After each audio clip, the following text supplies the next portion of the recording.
Bonsoir, merci d'être avec nous pour ce débat autour des minarets et plus largement sur la place de l'islam en Suisse. Un sujet où se mêle, il faut bien le dire, l'inquiétude, voire la peur, mais aussi les préjugés, les fantasmes et une certaine méconnaissance. Alors justement, Tariq Ramadan, bonsoir. Commençons de manière didactique, si je puis dire.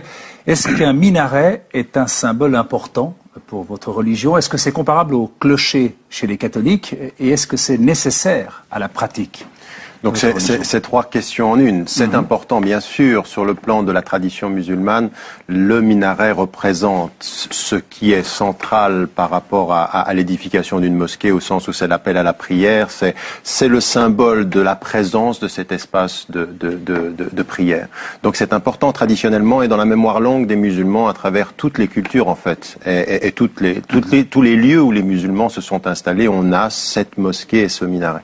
Est-ce que c'est impératif et indispensable? Non. Parce qu'on a beaucoup de mosquées qui sont construites sans minaret particulier et donc en fait la fonction c'est l'appel à la prière, mais l'appel à la prière peut se faire sans forcément de minaret. Il a d'ailleurs la première mosquée de l'islam à Médine en fait n'avait pas de minaret.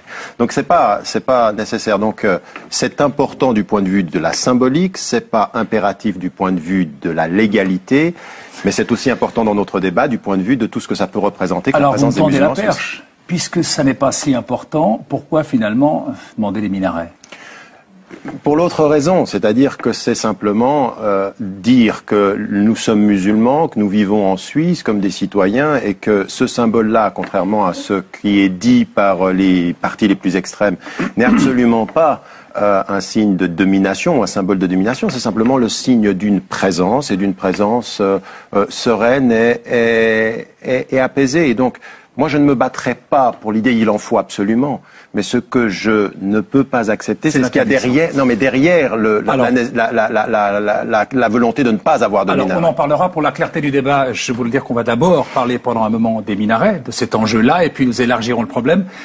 Maximilien Bernard, bonsoir. Le Vaudois que vous êtes sait certainement qu'il y a à peu près 2 siècles de cela, dans le canton de Vaud, les catholiques n'avaient pas le droit de construire des clochers à côté des églises. C'était une loi qui l'interdisait.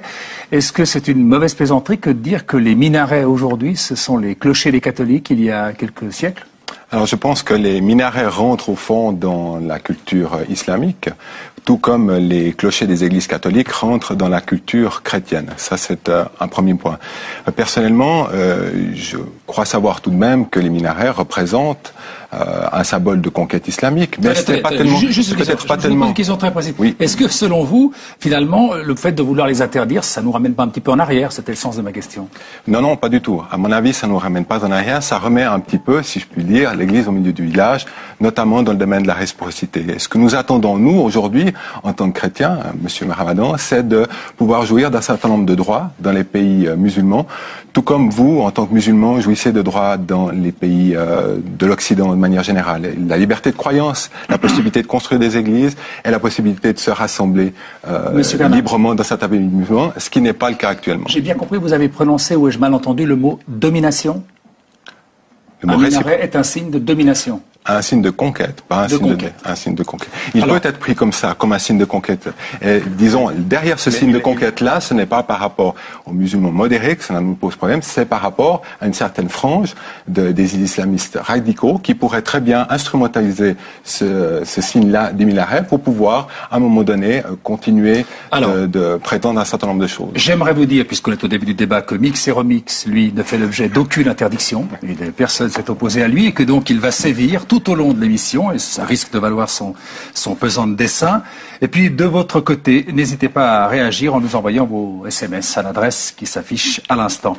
Eric, bonjour. Bonsoir, vous êtes député UDC au Conseil vaudois, vous êtes membre de la CIFA, l'Association Sécurité pour tous. C'est cette association qui a lancé cette initiative pour l'interdiction des minarets. Romain Jean le disait, 2 minarets en Suisse pour 330 000 musulmans. Est-ce que les interdire n'est pas plus une manière de mettre à l'index les musulmans que de les intégrer à notre société? Tout d'abord, l'article 15 de la Constitution fédérale permet la liberté de culte. Cette initiative ne vise pas à entraver la liberté de culte, mais il est vrai, comme l'a dit M. Bernard, le comité d'initiative a le sentiment que le minaret est un symbole, je dirais, de domination politico-religieuse, et je pense qu'on va en parler plus tard. Le sentiment ou la conviction, Monsieur Bonjour? Alors c'est clair que deux minarets sur toute la Suisse, ça peut être un sentiment plus qu'une conviction. Oui. Néanmoins, il y a un certain nombre d'indices qui nous montrent que la communauté, une faible partie de la communauté musulmane de Suisse, ont des revendications, je dirais, au jour le jour. Je prends exemple le carré dans les cimetières, le port du voile, et d'autres, par exemple la séparation homme-femme dans certains établissements, le fait que des élèves n'aient pas à suivre les cours de piscine avec leurs petits camarades suisses. Toutes ces interrogations posent un certain nombre de points d'interrogation. Et vous les raccrochez au minaret? Non, voilà. Le minaret serait emblématique de ce débat, justement, sur les minarets, permet d'ouvrir le débat, de pouvoir débattre avec Monsieur Ramadan, et d'autres sur cette problématique. C'est ce qu'on va faire, ce qu'on est en train de faire. On va, s'il vous plaît, se partager la parole sans la monopoliser, j'insiste, parce que ce genre de débat, on a tendance à garder le micro une fois qu'on l'a. Et moi, j'aimerais que Madame Edia Rengli, qui est avec nous également. Alors, vous, Madame, vous êtes suissesse et tunisienne, et vous êtes musulmane. Et pour vous, cette initiative, me disiez-vous, lorsque nous préparions la mission, elle a quelque chose de rétrograde. Oui, tout à fait. C'est contraire à la tradition suisse, c'est contraire à l'esprit de liberté, c'est contraire à toute forme de respect de la différence et de droit les personnes à pratiquer leur religion telle que eux, ils l'entendent, ils l'ont pas telle que d'autres, ils le comprennent. Autrement dit, c'est l'interprétation. Exactement. Donc c'est une interprétation qui est absolument aberrante. Et en plus, donc, je la trouve rétrograde parce que elle est, pour moi, obscurantiste. C'est un retour en arrière d'une Suisse qui devrait s'ouvrir et elle voudrait se refermer. C'est exactement le même argument qu'on reproche aux islamistes. Ils veulent retourner en arrière, mais alors la Suisse, qu'est-ce qu'elle fait là avec cette initiative? La Suisse qui est capable du pire et du meilleur. Aujourd'hui, nous avons face à nous la Suisse du pire. Alors, j'aimerais qu'on écoute maintenant un message qui nous est parvenu sur notre site infrarouge.tsr.ch. C'est un message de Marc Lampeau et il est lui aussi croyant. Écoutez son message. En tant que citoyen suisse croyant, j'ai honte de cette initiative qui cherche à priver définitivement d'autres croyants du symbole de la prière qui monte vers Dieu. Comme je reconnais un lieu de prière chrétien à son clocher, je veux que les musulmanes et musulmans de Suisse puissent reconnaître le leur grâce à un minaret. Car j'ai honte des lieux de prière où ils sont repoussés actuellement de façon méprisante. Maximilien Bernard, vous êtes vous aussi croyant. Qu'est-ce que vous répondez à ces paroles d'un téléspectateur parmi d'autres? Alors je répondrai que ce que nous souhaitons pour l'instant, c'est le statu quo. Je crois qu'on ne se rend pas très bien compte. Statu quo, c'est-à-dire deux mosquées. Exactement. Ce que l'on propose, ce que l'initiative propose aujourd'hui, c'est le statu quo. Alors moi, je rentrerai en matière sur des minarets supplémentaires le jour où, je le répète, nous, en tant que chrétiens, pourrons construire librement des églises avec ou sans clocher. Je ne mourrai point si on nous refuse les clochers dans les pays musulmans, mais le jour où nous pourrons construire librement des églises, nous pourrons nous rassembler librement et nous pourrons avoir une liberté de croyance qui soit garantie non seulement dans certaines lois, mais dans les faits et sur le terrain. Bien, voilà. Écoutez, moi d'abord j'aimerais dire une chose. Vous avez commencé quand même par nuancer beaucoup le propos. Nous avons l'impression que c'est un signe de conquête ou un signe de domination. On ne fonde pas des lois sur des impressions et on n'entretient pas en Suisse le climat de peur que vous êtes en train d'entretenir en mélangeant tous les sujets. Et c'est ça qui me pose un vrai... Il y a un vrai problème sur la question de la présence des musulmans en Suisse et il faut qu'on règle ces problèmes-là, mais pas de la façon dont vous le faites, en essayant d'attaquer des symboles aujourd'hui. Non, le minaret n'est pas un symbole de domination, il est simplement l'expression d'une foi et d'un lieu de prière, point à la ligne. Vous ne pourriez pas citer un citoyen suisse ou un résident musulman de Suisse qui tienne le quart du centième du propos que vous avez laissé entendre concernant les minarets. Ça semblerait être cela. Donc, vous entretenez une peur sur des discours que vous fondez vous-même. C'est-à-dire que vous avez une sorte de discours qui se confirme lui-même par les peurs que vous entretenez. Ça, c'est le premier élément. Le deuxième élément, nous sommes en Suisse et la question des droits de l'homme et la question des libertés, ce ne sont pas des questions de commerce. On ne fait pas du commerce avec les droits. Premier élément, ça n'est pas je vous donne les droits les jours où vous me donnez les miens ou que vous dites comme vous le dites ici, qu'on donnera les droits aux chrétiens. C'est pas comme ça. Les droits, il faut les respecter là où nous sommes. Et la Suisse a une histoire, elle respecte la liberté de conscience et de culte, il faut respecter ces droits. Deuxième élément, les gens qui sont ici ne sont absolument pas responsables de ce que font les gouvernements là-bas. Moi, je suis ici et je suis un citoyen suisse comme vous parce que j'ai quitté la dictature de là-bas et vous voudriez me faire payer 2 fois le prix de la dictature là-bas en attendant pour me donner mes droits ici que le pays se libère là-bas. Mais est-ce que vous allez vous en prendre à tous les Chinois de Suisse parce que en Chine il y a une dictature? Ça ne tient pas, c'est un discours qui ne tient pas. Et mon dernier élément, c'est de dire ce que vous pouvez me demander par contre, comme citoyen suisse comme vous, c'est d'avoir un discours extrêmement clair sur toutes les discriminations qui sont faites à l'endroit des minorités religieuses partout dans les sociétés majoritairement musulmanes, au nom d'une morale, au nom de mon éthique, au nom des droits humains que je veux voir respectés partout. Mais ici, il ne faut pas transiger sur les droits, il ne faut pas en faire du commerce. Et juste une petite note, quand même, dans beaucoup de pays majoritairement musulmans, il y a des églises avec beaucoup de clochers. Alors, majoritairement musulmans, il y a des églises avec beaucoup de clochers. Alors, on va vous laisser répondre, et puis on va revenir sur ce reportage. Je vous en prie, laissez répondre, monsieur. Alors, s'il vous plaît. Je dirais tout d'abord que je suis, tout comme vous, attaché aux libertés de croyance, à la liberté de croyance en Suisse, et à mon sens, n'importe quel individu de notre pays peut exercer sa religion, quelle qu'elle soit. Ça, c'est le premier élément. Vous dites qu'on sort sur la peur, peut-être la peur de l'islam, la peur des étrangers. C'est totalement faux. C'est totalement faux. Et à titre personnel, en tant que double national, j'aurais quand même quelque peu mauvaise conscience de surfer sur la peur de l'autre, alors que je le ferais à mon propre égard. Ça, c'est un premier élément. Et puis, au niveau du droit, je le répète, vous ne pouvez pas systématiquement émettre des revendications, que ce soit en Suisse ou dans les pays musulmans, sans vous-même, monsieur Ramadan, vous remettre aussi un petit peu en question. Et moi, je vous invite à prendre votre bâton de pèlerin maintenant. Parce que vous ne pouvez pas être systématiquement dans une configuration de type gagnant et perdant. Je connais passablement des situations de chrétiens qui sont persécutés. J'en veux pour preuve le dernier exemple. On parle de la Suisse. Vous êtes gentil. Juste une chose, je vais vous interrompre parce qu'on ne va pas faire de géostratégie internationale et parler ici d'autres pays. On parle de la Suisse. Alors, simplement, il y a un point qui est important, et ça, c'est important, bien avant que vous lanciez cette initiative, plusieurs projets de minarets en Suisse ont été contestés assez spontanément par des citoyens.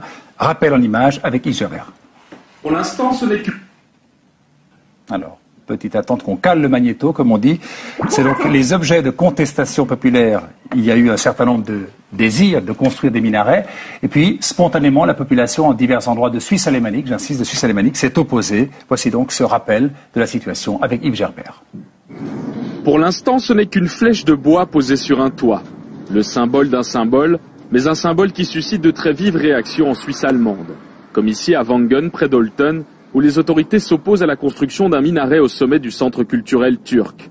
Motif, une telle tour serait non conforme au plan de zone.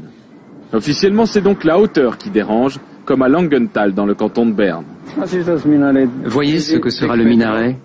6 mètres de haut et ça inquiète un peu les gens. Et de l'autre côté, regardez cette tour de plus de 20 mètres. Et là, il n'y a pas de problème. Le minaret projeté est bien trop petit pour accueillir un muezzin. Mais pour les 3500 habitants qui ont signé la pétition Stop Minaret, c'est déjà trop. Le minaret est un symbole agressif. Il a une forme élancée, comme une fusée.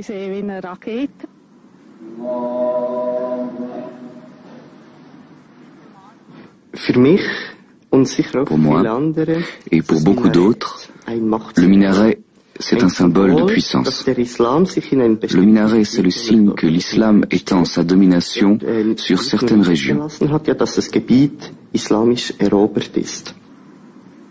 En Suisse, seules les mosquées de Zurich et de Genève comportent un minaret. Construit en 1963, celui de Zurich fait 20 mètres de haut et n'a pas frappé l'opinion publique en son temps. Mais depuis, il y a eu les événements du 11 septembre 2001 et l'islam suscite désormais la crainte. À tel point que des voix s'élèvent contre le projet d'un grand centre culturel islamique au nord de Berne. Ici, pas de minaret, mais c'est la question du financement qui est mise en exergue. Qui payera les 60 à 80 millions de francs devisés? L'Arabie Saoudite? Pour d'autres communautés religieuses, en revanche, on s'est montré moins sceptique. En 1996, la commune argovienne de Gretzenbach accueille un temple bouddhiste. Et l'année dernière, c'est à Langenthal que la communauté sikh inaugure son lieu de culte, la même où la polémique autour d'un minaret fait aujourd'hui rage. Il faut qu'ils fassent du porte-à-porte. C'est ce que je leur recommande. Ils doivent aller à la rencontre des habitants de Langenthal. Leur dire qu'ils n'ont rien à voir avec le terrorisme. Qu'ils n'ont pas de soucis à se faire. Il faut qu'ils fassent du porte-à-porte pour les convaincre. Et je suis sûr qu'ils y parviendront. Mais le chemin est encore long. À Ville, dans le canton de Saint-Gall, les fidèles musulmans doivent faire face aux mêmes réticences, teintées de préjugés et d'appréhension. Je ne crois simplement pas qu'on ne fait que prier ici. Avec ce qui se passe dans le monde, j'ai un peu peur de cette croyance.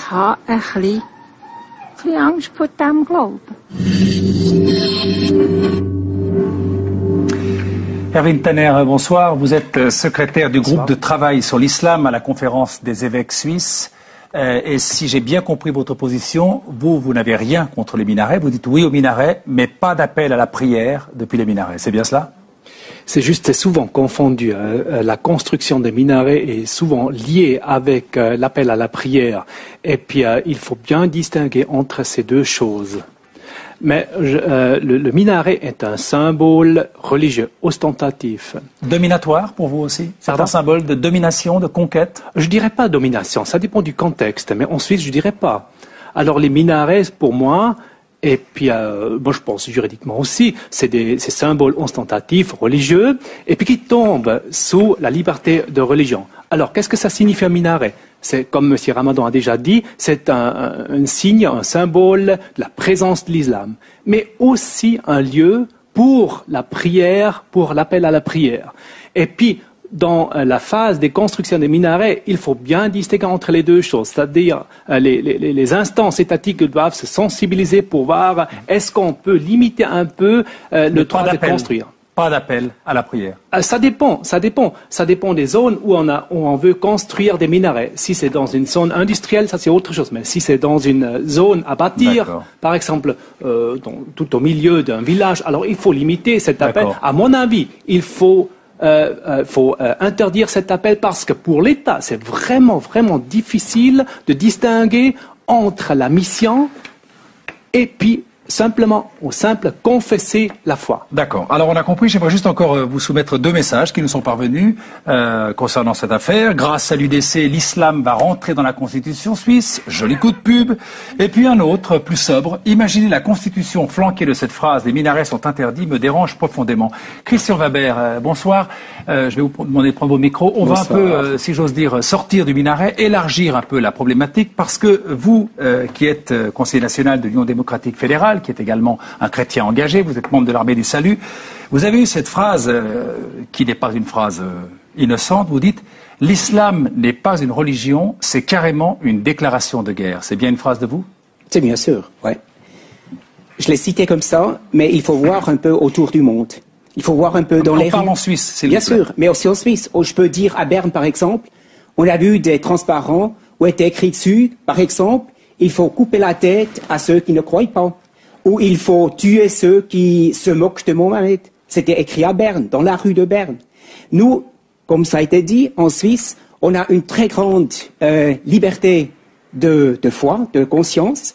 On est d'accord que tout le monde peut vivre sa religion ici en Suisse, mais sous condition que nous nous tenons à notre constitution, que nous nous tenons tout le monde à nos lois qui sont faites démocratiquement à Berne, sous la coupole, sur une voie démocratique. Et là, justement, c'est aussi les musulmans qui peuvent se laisser élire aussi à Berne. Ils peuvent faire des lois ici en Suisse. Nous sommes d'accord que la démocratie est là pour tout le monde. La Constitution qui commence au nom du Dieu Tout-Puissant, ça compte pour tout le monde. Mais il peut croire en Allah, il peut croire à Bouddha, n'importe quoi. Et nous ne voulons pas interdire, disons, les mosquées, mais nous voulons interdire les minarets. Et comme ça a été dit, maintenant... Je comprends très bien la raison pour laquelle vous ne voulez pas interdire les mosquées, mais les minarets. Parce que dans les mosquées, justement, notre liberté de croyance, la prière se fait dans les mosquées. Nous sommes tellement tolérants, nous sommes tellement fiers de notre liberté qu'on laisse aussi à tout le monde de vivre leur religion. Mais dans les minarets, on ne prie pas, on crie 5 fois par jour pour prier dans les mosquées. C'est tout à fait autre. Alors, attendez, juste pour... Ni à Zurich, ni à Genève. Mais on va laisser répondre Tariq Ramadan. Tariq Ramadan, je vous pose la question. Je me fais un peu votre interprète.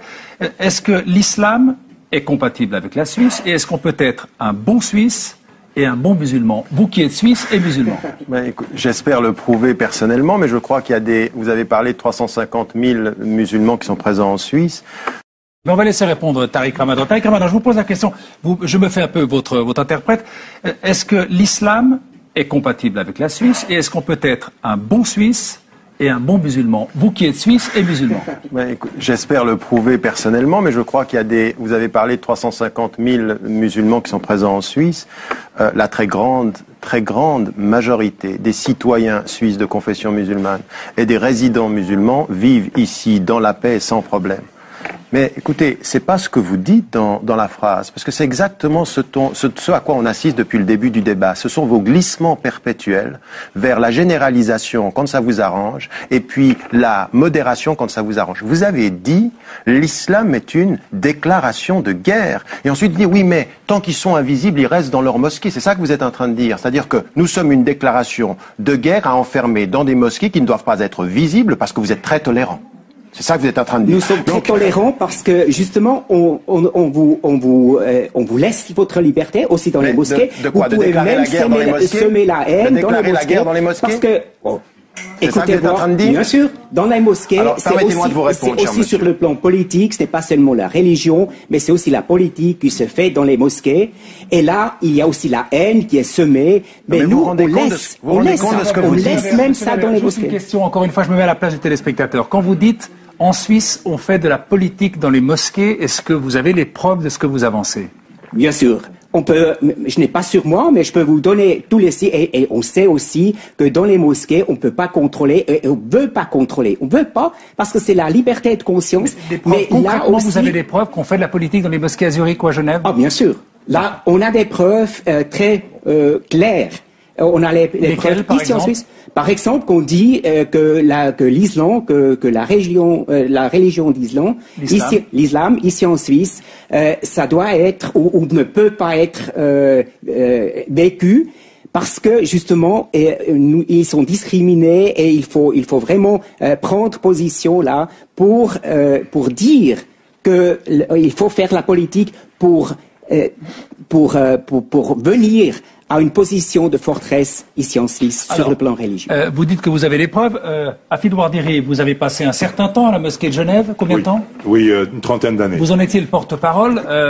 Qu'est-ce que vous répondez à cette accusation si vous permettez, dans les mosquées? Non. Sur cette question précise, s'il vous plaît. Juste avant de descendre. Non, pas de digression. Monsieur Ouardiri, à question précise, réponse précise. Sur cette question, vous savez, ce qui nous intéresse dans les mosquées, ce qui se fait au niveau des prêches dans les mosquées, c'est comment les membres de la communauté, hommes et femmes, peuvent s'intégrer dans la société. Donc la mosquée est un lieu qui prépare à l'intégration, qui prépare à la citoyenneté. Et ça n'est pas un propos que je tiens pour esquiver ce que vous dites, parce que je trouve que ce que vous dites est absolument terrifiant.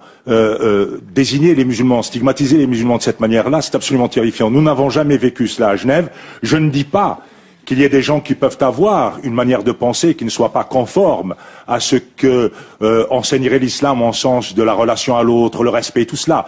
Mais jamais propos guerriers ou belliqueux à l'égard de qui que ce soit et peut être tenu chez nous. J'aimerais seulement, ici, si vous me permettez, avant de descendre de minaret, parce que ce qui est important, c'est ce qui se passe derrière le minaret. J'aimerais rendre hommage à l'esprit de Genève, parce que j'ai vu s'ériger le minaret de la mosquée de Genève. J'ai vu ce que nous avons eu à faire pour faire en sorte que cette mosquée, respectant l'histoire des lieux qui existent avant elle et apportant une part de notre histoire, le maire Jacques Vernet de l'époque a dit que c'était rikiki, le minaret que nous avions. C'était à une autre époque. Non, nous sommes d'accord. Mais il est important de se rendre compte qu'il faudrait qu'on puisse être ouvert à l'autre et respectueux de l'autre. D'accord. Alors juste une question que j'aimerais, si vous le permettez, poser à Tariq Ramadan, et puis vous en débattrez. Monsieur Ramadan, est-ce que vous n'avez pas l'impression que cette méfiance, cette suspicion, voire parfois ce rejet dont sont objets les musulmans, et ce rejet ne vient pas toujours de personnes islamophobes. Je crois qu'il y a des bons Suisses, entre guillemets, qui sont méfiants, sceptiques, suspicieux. Est-ce que ça ne tient pas au fait que les musulmans ne se font pas assez entendre clairement pour ce qui est d'une prise de position quant aux valeurs fondamentales de notre société et de la place de la Suisse? dans le monde, alors, ou ce qui s'y passe ailleurs dans le monde. Oui, non, moi je crois que c'est une question centrale, ça. C'est une question centrale. C'est une question centrale et il faut y répondre en deux temps. La première des choses, c'est de dire effectivement qu'aujourd'hui, les citoyens suisses de confession musulmane et ceux qui vivent ici dans ce pays sont interpellés. Je crois qu'il faut... Moi, le parti en tant que tel et cet extrémisme que j'entends, il m'intéresse pas. Je veux dire, vous ne m'intéressez absolument pas en termes d'idées. Ce qui m'intéresse par contre, c'est ce que vous réveillez, qui est dans la population suisse un vrai sentiment de crainte, une vraie peur. Et à cette peur, il ne faut pas la minimiser. On n'a jamais tort d'avoir peur. Il y a des causes et il faut en parler. Ces causes, quelles sont-elles? Effectivement, la violence à travers le monde, un certain nombre de situations, on a le statut des femmes, par exemple. Tout ça, ce sont des vraies questions. Là-dessus, le discours musulman doit être extrêmement clair sur non à la violence, non au terrorisme. Tout ce que vous avez dit, que certains musulmans disent, là, les musulmans parlent. Le problème, c'est qu'effectivement, aujourd'hui, nous sommes dans un cercle vicieux dont il faut, je ne veux pas rendre responsables les médias, mais il y a quelque chose qui est important sur ce plan-là. C'est que quand on détruit, on fait beaucoup plus vite la une médiatique que quand on construit sur le long terme. Concrètement? Ça veut dire concrètement que tous les citoyens, je veux dire, il y a 350 000 musulmans dans ce pays, et quand on lui dit, donnez-nous un exemple de ce qui a été dit d'extrême. Oui, il y a eu un pamphlet quelque part. On prend l'exemple d'une anecdote et on jetterait la suspicion sur tous. Alors que les 350 000 aujourd'hui qui construisent leur citoyenneté, leur présence, ils sont très calmes, ils n'ont pas de problème avec la Suisse. C'est ceux-là sur lesquels il faut aujourd'hui, dont il faut aussi entendre dans leur silence, malheureusement, trop souvent, c'est vrai, le fait qu'ils sont constructifs. Donc il faut, vous avez raison, tenir un discours extrêmement clair sur un certain nombre de points. Mais il faut quand même pas qu'on en arrive systématiquement à être sur la défensive. À un moment donné, nous sommes dans un état de droit, il faut qu'on réussisse aussi à pouvoir être respectés pour ce que nous sommes, des citoyens qui essayons de construire un avenir ensemble. Alors, avant de vous passer la parole, Monsieur Bernard et Monsieur Bourgeot, j'aimerais qu'on écoute Madame Ringling parce que vous vous définissez comme une Suissesse musulmane libérale. Oui. Qu'est-ce à dire? Comment vous vivez votre religion? Ça veut dire que je suis riche de deux cultures, c'est une chance, être tunisienne et suissesse, c'est-à-dire que je peux vivre ma religion dans un esprit serein, tout en alliant modernité, ouverture d'esprit, respect de l'autre, respect de la différence et même respect vis-à-vis des athées et des non-croyants. Cette exigence d'intégrité et de respect, elle est dans l'islam. C'est une religion que j'ai choisie. Cette religion ne m'a pas été imposée. Je pense que nous tous, nous héritons de la religion de nos parents, mais à un moment, moi j'ai fait le choix de connaître les autres religions aussi, de connaître la chrétienté, de connaître le judaïsme, et j'ai choisi l'islam parce que c'est une religion qui me donne cette liberté. Madame Ringling, je suis peut-être un peu indiscret. Votre mari est suisse? Mon mari est suisse, catholique. Est-ce qu'il est catholique? Mais non pratiquant. Ça se passe bien à la maison? Tout à fait. Nous avons deux enfants que nous avons éduqués dans la liberté du choix, et ils n'ont toujours pas choisi. D'accord. Alors, je vous laisse maintenant peut-être répondre parce que l'accusation qui vous est adressée, mais vous pouvez prendre la parole, Monsieur Bernard, c'est de dire finalement, est-ce que vous ne faites pas de l'amalgame? Absolument pas. Justement, alors je crois que nous faisons bien la différence entre les musulmans modérés, qui je le reconnais tout à fait, Monsieur Tariq Ramadan, s'intègrent relativement bien en Suisse, et cette frange beaucoup plus radicale, beaucoup plus intégriste, qui œuvre malheureusement... S'intègre relativement bien, qu'est-ce à dire? De manière générale, on peut dire que les musulmans s'intègrent relativement bien, à quelques exceptions. Relativement bien, relativement. C'est ce relativement que je ne comprends pas. Ils s'intègrent relativement bien. Oui, qu'y a-t-il dans ce relativement? Eh bien, lorsque quelqu'un arrive en Suisse et a vécu, mettons, 30 ou 40 ans dans un pays musulman, eh bien, il a comme tout un chacun... c'est un temps d'adaptation. Un temps d'adaptation, exactement. Et je crois que c'est important de relever. Mais cette frange d'islamistes radicaux est quand même relativement active, d'une part. Et ce que j'aimerais aussi relativement, il y a beaucoup de relatifs. Et j'aimerais simplement dire à M. Ramadan que l'islam n'est tout simplement pas compatible avec un état de droit. Et une raison principale, c'est qu'il maintient... Vous pouvez répéter ce que vous venez de dire, là? Attendez. C'est parce qu'il maintient, notamment, l'islam maintient la femme dans un statut d'infériorité, que ce soit en matière... C'est plus relatif, tout est absolu, là, maintenant. Absolument. De ce côté-là, l'islam maintient la femme dans un statut d'infériorité, que ce soit en termes de témoignage, en termes de valeur du témoignage devant les tribunaux. Dès lors, l'islam n'est pas compatible avec un état de droit. Elle ne peut pas être, laissez-moi terminer, je ne vous ai pas interrompu. Pourquoi vous n'allez pas au bout de votre logique? Ne peut pas être reconnue tout simplement par un État. Une religion peut être pratiquée dans un pays, ça nous y sommes acquis, mais une religion ne peut pas être forcément reconnue de manière officielle. Il y a des critères, notamment au niveau de l'état de droit, qui doivent être pris en considération. Mais écoutez, il n'y a personne qui a demandé une reconnaissance particulière de l'islam. Nous, ça nous va très bien. Ce qui est en train de se passer aujourd'hui dans les différents cantons, ça va très bien. Nous sommes dans un travail de citoyens et de non pas de reconnaissance officielle de quelque chose de particulier, mais le droit a reconnu de fait la présence des musulmans, leur octroyant les deux libertés fondamentales, la liberté de conscience et la liberté de culte. Mais ce que vous êtes en train de dire, est-ce que je viens d'entendre dans vos deux discours, c'est l'islam est une déclaration de guerre, l'islam est incompatible avec l'état de droit. Mais pourquoi vous n'allez pas au bout de votre logique, qui est une logique xénophobe, mais demandez à ce que tous les musulmans de ce pays quittent le pays? C'est la seule logique de votre discours. Vous êtes xénophobe, mais demandez à ce que tous les musulmans de ce pays quittent le pays.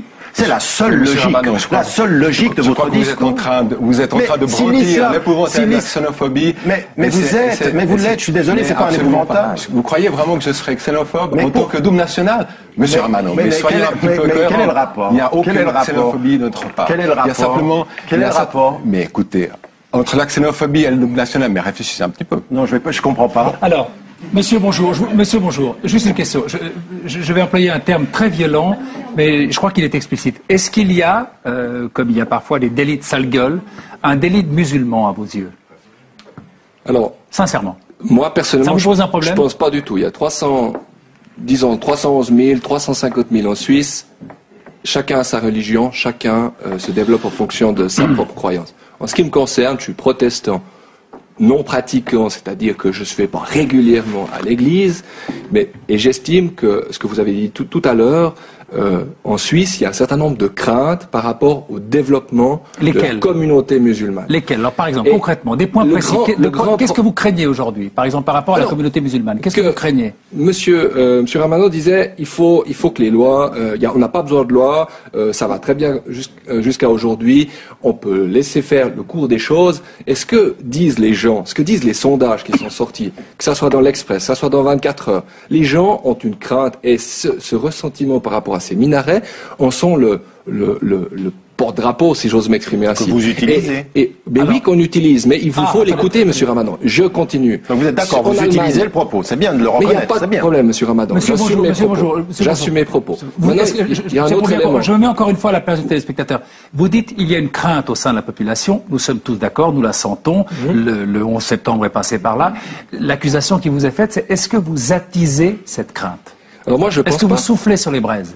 L'objectif, c'est comme Monsieur Tariq Ramadan a dit, il n'y a pas de fumée sans feu.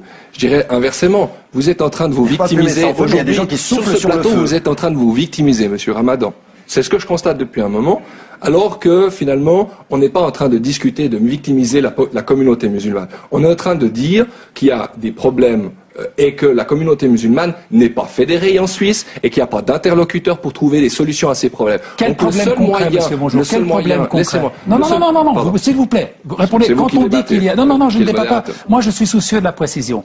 Quand vous dites, monsieur Bonjour, il y a des problèmes avec la communauté musulmane, quel problème? Pour que le téléspectateur comprenne, quel problème? Alors, moi, je l'ai dit, et je pense que la téléspectatrice tout à l'heure disait qu'elle avait une crainte de voir un minaret à côté de chez elle. Ça, c'est un problème. Un problème culturel.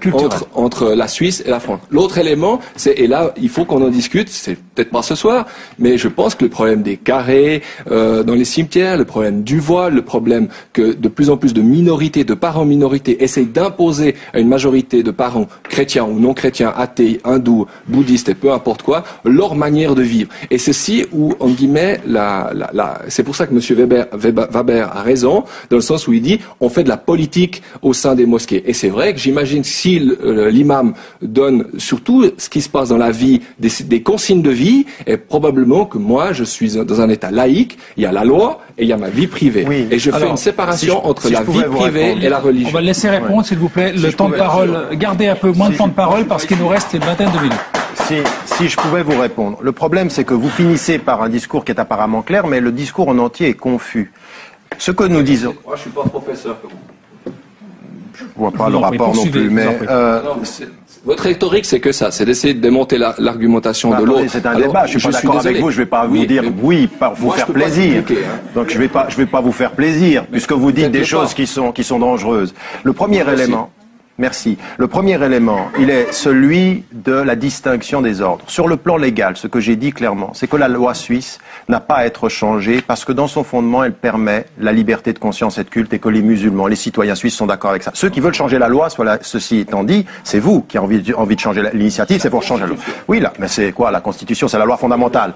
Non, c'est pas une loi, d'accord, c'est la loi fondamentale, mais c'est pas grave. Donc, premier élément. Le deuxième élément qui est plus important, c'est tout ce que vous avez, la série de perceptions et de craintes qu'il y a. Et là, je vais vous suivre sur un plan. C'est vrai, aujourd'hui, que ces craintes existent dans la population suisse. C'est vrai, aujourd'hui, que les citoyens suisses de confession musulmane doivent absolument, aujourd'hui, faire un vrai travail d'explication sur ce que veut dire la mosquée et le minaret, sur, aujourd'hui, le statut des femmes, sur, effectivement, mais il faut qu'ils s'ouvrent. Et permettez-moi de dire une chose, parce que le début de l'émission était très intéressant. Le rapport au clocher de l'époque ancienne où les choses se sont normalisées, il va venir ce temps ici en Suisse, parce que nous sommes au début d'un processus. En l'espace de 20 ans, la population musulmane a triplé. Et par la force des choses, ça a attiser des craintes, c'est normal. Maintenant, ce que ceux qui sont là doivent faire, comme nous le faisons ce soir, c'est d'expliquer en quoi, justement, la mosquée doit être un lieu de pacification. En quoi, aujourd'hui, dans toutes les mosquées d'Europe et de plus en plus, il y a des journées portes ouvertes pour que les gens viennent et puissent comprendre.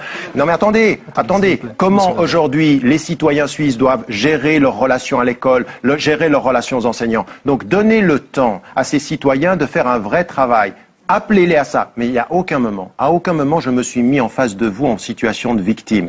Parce que ma position par rapport à vous, elle est très claire. Entre vous et moi, il y aura le droit. Et si à un moment, vous vous permettez un discours qui flirte avec le racisme, vous trouverez le citoyen en face de vous.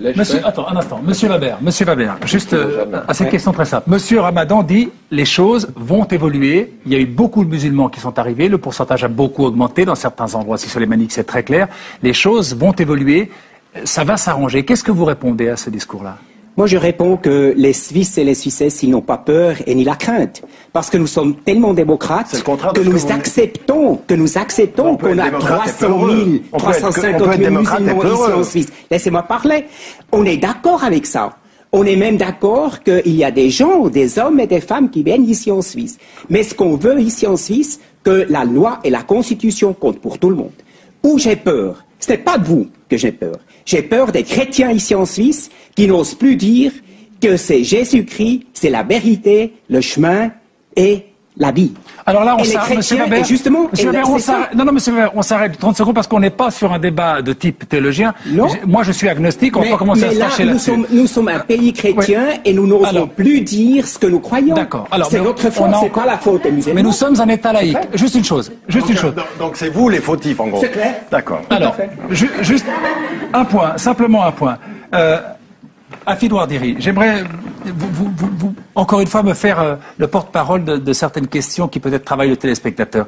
Est-ce que vous pouvez comprendre que pour beaucoup de gens en Suisse, l'islam, parce qu'ils ne le connaissent pas, parce qu'ils ont peut-être des préjugés, parce qu'ils ont peut-être peur, passe pour quelque chose de très rigide, de très dogmatique, voire de menaçant. Est-ce que vous pouvez le comprendre? Ah, si, tout à fait. Je le comprends et je partage tout à fait le point de vue de Tariq. Les musulmans se doivent à plus de clarté, à plus d'ouverture, de communication. Donc vous les appelez à se manifester bien entendu, c'est ce que nous essayons de faire, mais apparemment, ça ne porte pas jusqu'à M. Weber et d'autres. En tout cas, ce qui se passe pour nous ici et ailleurs, c'est le travail qu'on fait au niveau des plateformes interreligieuses. Personne n'a peur d'exprimer sa foi. Chacun exprime sa conviction avec le respect de la singularité de l'autre. L'espace dans lequel nous vivons ici en Suisse, c'est un espace qui respecte. Ce que je voudrais dire, c'est que les musulmans, maintenant, sont fatigués de se voir toujours suspectés d'être contre la laïcité, contre la Constitution, contre la démocratie, alors que je peux vous le certifier, et j'en suis un parmi eux, on est de ceux qui en profitent le plus, dans le sens où c'est ici que nous arrivons à vivre le mieux notre foi dans la sincérité. Et les chrétiens que je connais n'ont pas peur d'être chrétiens face à mon islamité. Alors, il faut poser une question très claire. Il nous reste une vingtaine de minutes d'émission. Et je vous pose une question très claire, Tariq Ramadan, parce qu'on a reçu un message sur notre site Infrarouge. Je vous le donne, infrarouge.tsr.ch. L'islam est à la fois religion et doctrine politique. Il a les caractéristiques d'une secte. Je vous pose très simplement la question, et sans doute avec un peu de naïveté, mais vous êtes suisse. Vous sentez-vous suisse avant d'être musulman ou musulman avant toute chose? Et qu'est-ce que cela implique? Vous savez, j'ai l'habitude de dire que cette question est une mauvaise question. Désolé, mais je la pose quand même. Mais je vais vous répondre. Je vais vous répondre parce qu'en fait, c'est à deux niveaux. Si vous me posez la question de savoir quel est le sens que je donne à ma vie, le sens de ma mort, sur le plan philosophique, je suis musulman et puis j'ai un passeport suisse. Le passeport suisse n'a jamais répondu à l'ordre du sens de ma mort. Mais par contre, si vous me demandez aujourd'hui, dans ce débat qui est ici, sur la citoyenneté, sur mon engagement social, je suis suisse d'abord et de confession musulmane. Et ça n'a absolument ça me pose aucun problème. Sauf que ça dépend des ordres. Et c'est pour tout le monde la même chose. Même si certains ont tendance parfois à confondre leur rapport au christianisme avec leur citoyenneté. Mais une deuxième mauvaise question. Je suis musulman et puis j'ai un passeport suisse. Le passeport suisse n'a jamais répondu à l'ordre du sens de ma mort. Mais par contre, si vous me demandez aujourd'hui, dans ce débat qui est ici, sur la citoyenneté, sur mon engagement social, je suis suisse d'abord et de confession musulmane. Et ça n'a absolument ça me pose aucun problème. Sauf que ça dépend des ordres. Et c'est pour tout le monde la même chose. Même si certains ont tendance parfois à confondre leur rapport au christianisme avec leur citoyenneté. Mais... Une deuxième mauvaise question, pendant que j'y suis, puisque j'en ai posé une mauvaise, j'en repose une autre. Est-ce que le Coran est au-dessus de la Constitution suisse pour vous, oui ou non? Non, le Coran dit exactement le contraire pour les musulmans. À partir du moment où nous vivons dans un État de droit, au nom de ce que nous croyons être notre rapport au Coran, nous sommes dans l'obligation de respecter la loi du pays où nous sommes. Donc c'est exactement le contraire de ce qui se dit, c'est-à-dire qu'on aurait une double loyauté. Non, au nom de ce que je crois, je respecte la Constitution et je la respecte absolument, et c'est la loi. Et aujourd'hui, ce que j'aimerais quand même dire, parce que vous avez posé une question qui est fondamentale. Oui, il faut qu'on parle, mais il y a un certain nombre de citoyens, un certain nombre de partis politiques dans ce pays. Il ne faut pas qu'on soit naïf. C'est pas simplement exprimez-vous, on va le faire et on le fait et on continuera et de plus en plus de citoyens vont continuer à le faire. Mais il faut que les gens soient conscients aujourd'hui qu'un certain nombre de partis politiques sont des partis populistes qui jouent sur la peur des gens et qui essayent d'attirer les votes. Ils créeront le problème pour attirer des votes. Et ceux-ci ne sont pas dangereux pour les musulmans, ils sont dangereux pour l'avenir de la Suisse. C'est effectivement ce qui a été dit, la Suisse qui est en train de perdre son âme avec des discours comme je viens d'entendre ce soir. Alors, Monsieur Bernard, je rebondis un peu sur l'argument de Tariq Ramadan. Je crois que c'est Yves Perrin de l'UDC, votre collègue de parti, il n'est pas vraiment du vôtre, mais enfin, je crois que c'est quelqu'un que vous connaissez bien, qui a dit, je le cite, « On veut livrer la Suisse aux musulmans ». Est-ce que vous avez l'impression qu'une population de 5%, c'est à peu près 5% les musulmans en Suisse, vous avez l'impression qu'on veut livrer la Suisse aux musulmans? Vous partagez l'analyse d'Yvan Perrin? Non, je n'irai pas jusqu'à l'analyse d'Yvan Perrin. Ce que j'aimerais dire, c'est que je suis favorable au dialogue interreligieux et je serai le premier à prendre part à une certaine des séances de formation pour pouvoir entendre vos préoccupations en tant que musulman et vous faire part de mes préoccupations en tant que Suisse. Et je crois que c'est extrêmement important qu'on poursuive le dialogue dans ce sens-là. En revanche, il y a cette frange, je regrette de le dire, il y a cette frange islamique radicale qui a un discours beaucoup plus dur que le vôtre. Vous pouvez la situer en Suisse? Vous pouvez nous dire quelque chose de cette frange en Suisse? Je dis au niveau international. Non, mais on parle de la Suisse. Il y a au niveau international, il y a un discours ce soir. Il y a un discours qui est beaucoup plus dur.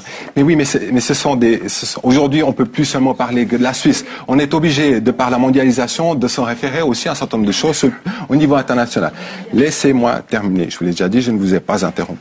Et je crois que c'est extrêmement relié. Et ce que j'attends de la part, et c'est une demande que je vous fais, de ce que j'attends de la part des milieux musulmans modérés de Suisse, c'est qu'ils se distancient très clairement des milieux intégristes islamiques et des milieux radicaux. Ça, c'est une demande que je fais de la part... Attendez. Alors, vous êtes peut-être jeune sur ce dossier-là, mais ça fait quand même des années, plus de 20 ans, que notre position par rapport à tous les... Je veux dire, vous savez, en 95... à Genève, j'avais écrit une lettre ouverte publiée dans la Tribune disant que ce qui avait été fait contre les touristes suisses qui avaient été assassinés, tués par des militants radicaux et radicalisés extrémistes en Égypte, c'était absolument contre l'islam. Depuis 20 ans, on parle de cela. Depuis 20 ans, mais nul n'est plus sourd que celui qui ne veut entendre. Non. C'est-à-dire qu'à partir d'un certain moment, vous n'entendez pas ces critiques-là. Et pourquoi vous ne les entendez pas? Parce que ça vous permet systématiquement, débat après débat, de revenir dire « Je ne vous écouterai que le jour où vous auriez condamné ». Et nous, on vous répond « Nous avons déjà condamné, il faut peut-être commencer par nous entendre maintenant ». Alors, je suis navré, mais durant ces 10 dernières années, je n'ai pas beaucoup entendu les musulmans modérés de Suisse. Donnez-moi un exemple. Sur le 11 septembre... Un instant.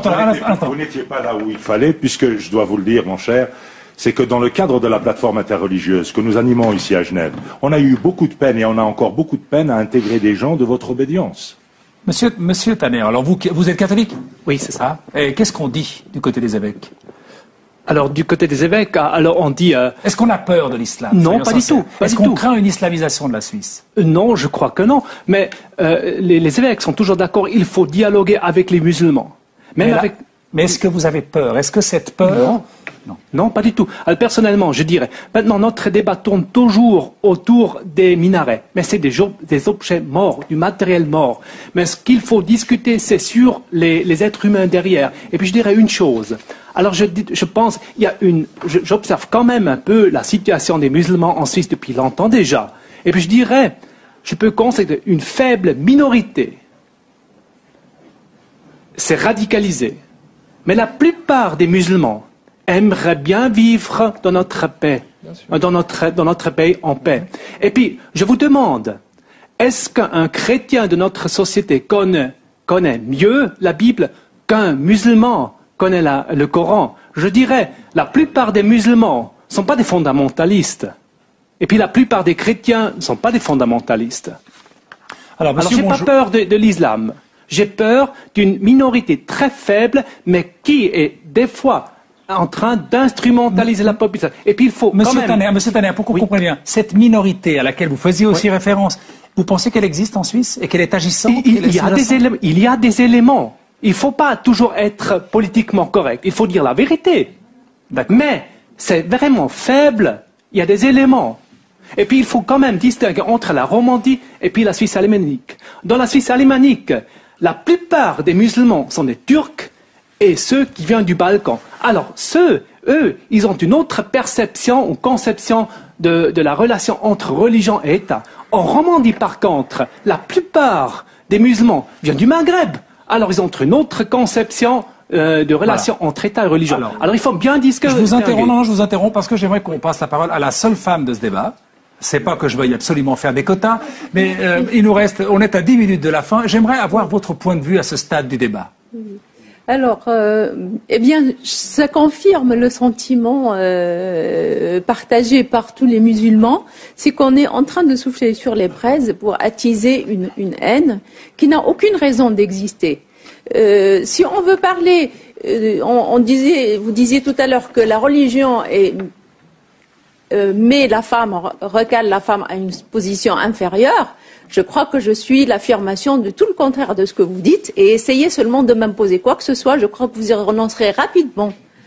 L'autre chose que je voudrais dire, c'est que en tant que femme, je représente énormément de femmes musulmanes qui vivent dans la modernité et qui vivent aussi leur foi. Il n'y a pas qu'une façon d'être musulmane. Il y a les femmes qui portent le voile et je respecte leur volonté. Et moi, j'estime que je peux vivre sans le voile. Mais le jour où aussi je désire porter le voile, peut-être ma conviction évoluera différemment. Je veux que ce droit me soit aussi garanti et que je sois respectée. J'ai bien compris. Pas de débat sur le voile. Monsieur, bonjour. Je vous laisse répondre à Madame Ringli. Ça n'est pas un débat sur le voile. Personne ne met en cause, en fait, votre situation personnelle, le fait que vous vivez très bien votre religion dans notre pays. Ça, c'est un élément clair. L'autre phénomène fondamental, c'est de se poser la question, si on revient au minaret, c'est de se dire, mais pourquoi est-ce qu'on a lancé cette histoire? Si vous regardez en Allemagne, Monsieur Ramadan, vous connaissez bien, il semble, les événements internationaux. En Allemagne, qu'est-ce qui s'est passé? Souvent, la communauté musulmane disait, on veut mettre un minaret, mais il n'y aura pas de muezzin dans le minaret. Et dans un deuxième temps, la même communauté, sous couvert de la liberté religieuse, disait, si on désire avoir le crieur ou la personne qui appelle les croyants, chaque fois, la société a dû se coucher devant ses revendications. Et c'est dans ce sens-là où on ne veut pas attiser les peurs. Je crois que les sondages sont là pour le montrer. Probablement qu'on aura une votation sur le sujet. Les 350 000 musulmans de Suisse pourront prendre part, puisqu'ils sont aussi des citoyens de notre pays, à la discussion, et on refera le débat. Maintenant, il est clair que les 100 000 signatures, on les aura faciles. Monsieur, bonjour, juste une petite... Puisqu'ils sont aussi des citoyens de notre pays, à la discussion, et on refera le débat. Maintenant, il est clair que les 100 000 signatures, on les aura faciles. Monsieur, bonjour, juste une petite chose quand même. Il n'y a pas de muezzin tant à Zurich qu'à Genève sur le minaret. Nous sommes clairs. Et ça fait un certain temps que le minaret... Oui.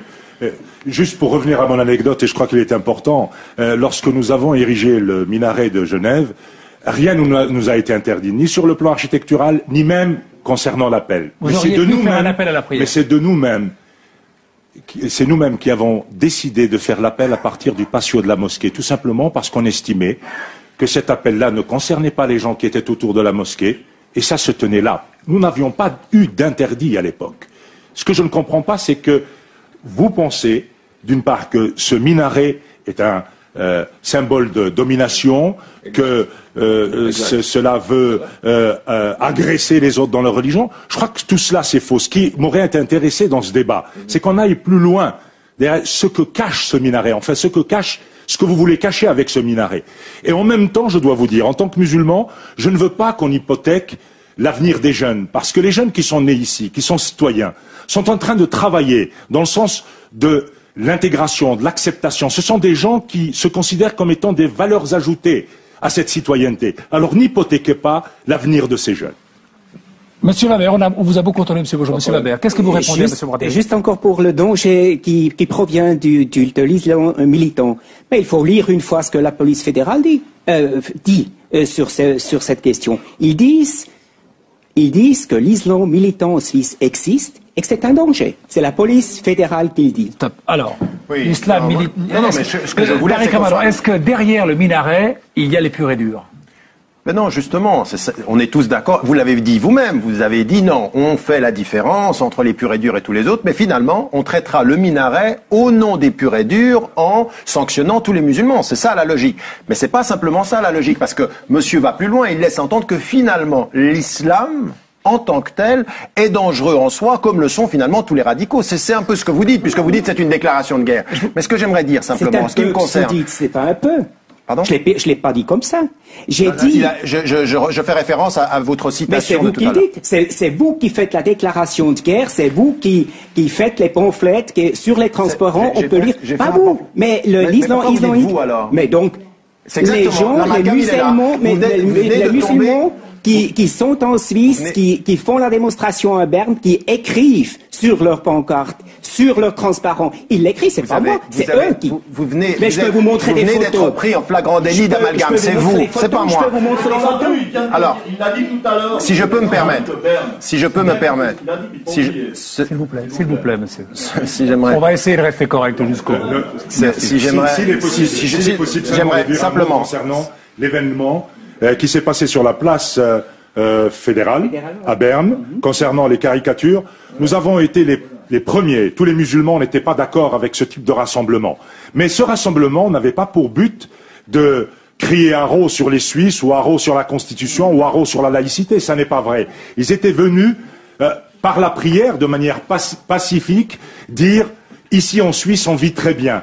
Personne ne nous caricature, personne ne nous insulte. C'est dommage que vous, à partir d'une image qui se voulait pacifique, vous ayez dit ce que vous dites. On vous a laissé la liberté, la liberté de faire la démonstration devant le palais fédéral, devant la tradition suisse. C'est ça nos valeurs. Mais c'est très bien, et nous souscrivons à ces valeurs, mon cher. Nous les défendons et nous voulons ériger une société où ces valeurs soient les valeurs de tous. Alors, on va juste arriver, on arrive gentiment à la fin de l'émission. J'aimerais simplement que Henri Soulzier, en régie, nous envoie ce message qu'on a reçu sur le site infrarouge.tsr.ch, parce que voilà, le minaret de Genève a 30 ans, il n'a jamais causé de problème.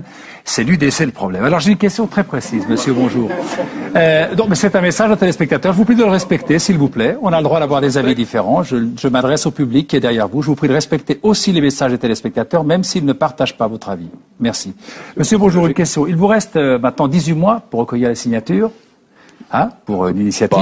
18 mois jusqu'au mois d'octobre. Jusqu'au novembre, pardon, excusez-moi. 100 000 signatures jusqu'au mois de 100 000. Et puis après, on votera. Absolument. Si l'on vote, il y a des juristes qui disent, si l'on décide d'interdire les minarets, nous allons violer la Convention européenne des droits de l'homme et on va ternir l'image de la Suisse dans le monde. Qu'est-ce que vous leur dites ?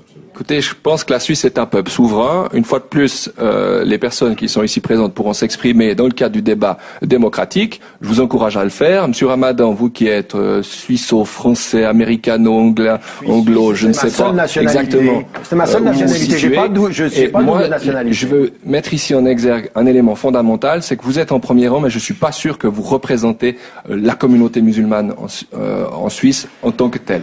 Et il est clair que, ni moi d'ailleurs, je représente l'entier de la communauté protestante en Suisse.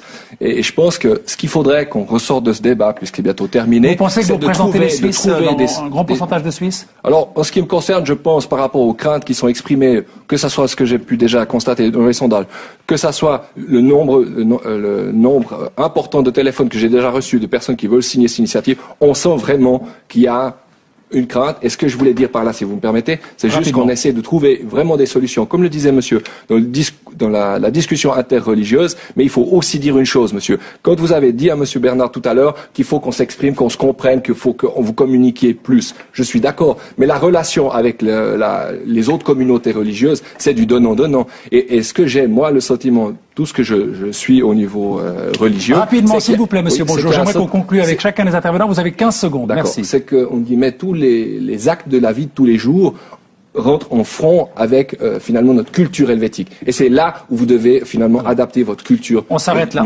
Il nous reste 2 minutes. Tariq Ramadan, 1 minute pour conclure. Et puis monsieur Bernard, 1 minute pour conclure.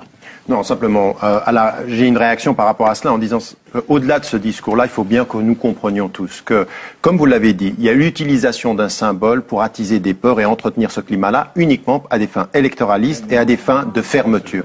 Aujourd'hui, parler, s'il vous plaît. Je veux dire, c'est extrêmement difficile d'avoir un dialogue avec des gens qui n'ont pas envie d'écouter. La deuxième des choses qui me concerne aujourd'hui en tant que citoyen, parce que moi je ne parle pas, je suis pas représentant des musulmans, je vous parle en tant que citoyen suisse. Et ce que j'ai envie de vous dire, c'est que la seule chose que je comprends du danger du débat que nous avons aujourd'hui, c'est que j'ai envie de me retourner vers mes concitoyens suisses en disant nous ne résisterons à ce que vous faites que par une mobilisation de terrain vers plus de connaissances mutuelles, vers le respect du droit, vers l'égalité. Il n'y a pas de citoyens de seconde zone ou de seconde classe dans ce pays et qu'il faut que nous travaillions ensemble parce que vous n'êtes pas un danger pour les musulmans, vous êtes un danger pour l'avenir pluriel de ce pays et pour la démocratie de demain. C'est ce que j'ai envie de dire. Je prends au sérieux les craintes et c'est pour ça que je me retourne vers les musulmans en disant il faut que nous expliquions, il faut que nous continuions à expliquer. Mais à vous, ce sera difficile de vous faire entendre. Vous n'écoutez pas. Il y en a tellement d'autres qui ont besoin de nous entendre et auxquels il faut que nous nous adressions. Alors, monsieur, un instant, s'il vous plaît. Monsieur Bernard, c'est Tariq Ramadan qui a ouvert la discussion. Il vous reste une petite minute pour conclure.